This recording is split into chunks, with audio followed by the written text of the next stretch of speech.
Iran has just carried out the most devastating attack on Israel to date, this time striking Haifa. The intensity of this attack is unprecedented. From the Iron Dome to David's Sling and all other defense systems, most of them failed. The skies over Haifa looked like a storm of missiles pouring down as if it were raining fire. Scenes never witnessed before. The attack was so severe that Iran managed to destroy Israel's oil refinery in Haifa. According to Israeli media, both Israel and the U.S. are scrambling, unsure of how to respond to Iran's escalation. In fact, a full-on conflict has erupted between the two. Israel has also launched attacks on Tehran, and in response, Iran struck back harder. Reports suggest that Israeli forces are targeting high-profile figures in Yemen and Iran. Assassination attempts are underway, possibly even targeting ayatollahs or top military officials. It's believed that most key Iranian figures, except the president and ayatollah, have already been neutralized or replaced.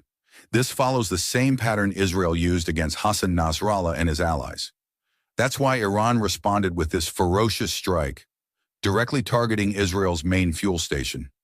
Simultaneously, Israel attacked Iran's oil refineries and fuel depots.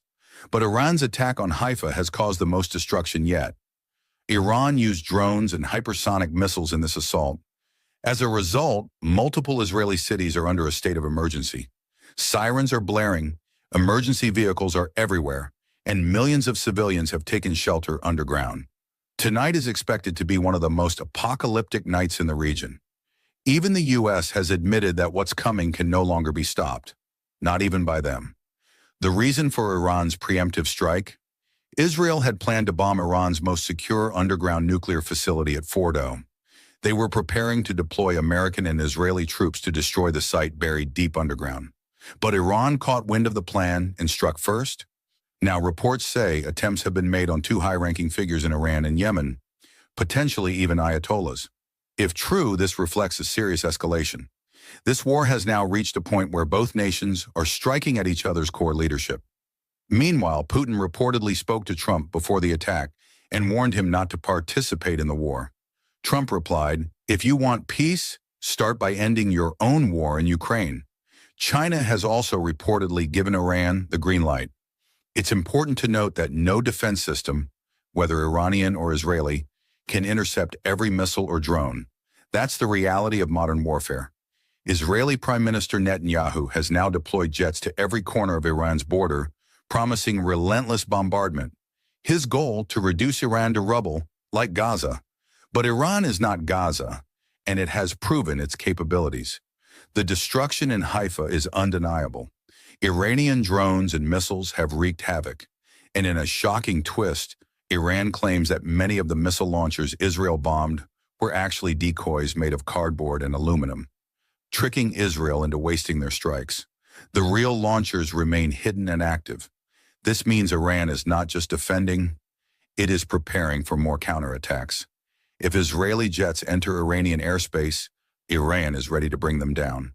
Now, who is helping Israel? The U.S. was, of course, but also reportedly the UK and France. As for Islamic countries, Iraq has officially warned the U.S. not to use its airspace. But America is ignoring that warning.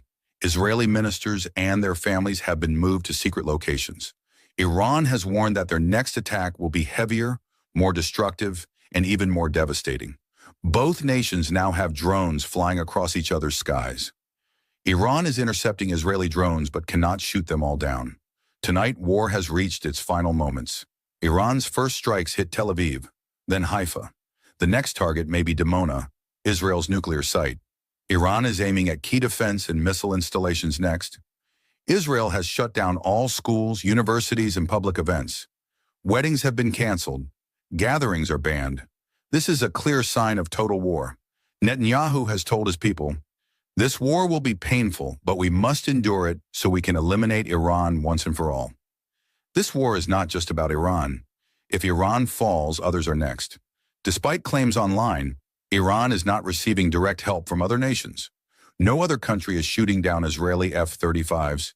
The only real support may be from Russia and China, but Iran is fighting this war largely on its own. One thing is certain, this war is heading toward a final, devastating conclusion. Either Israel or Iran is going to face total destruction. Iran is now fighting with full force, knowing that if it doesn't, the consequences will be catastrophic not just for itself, but for others too.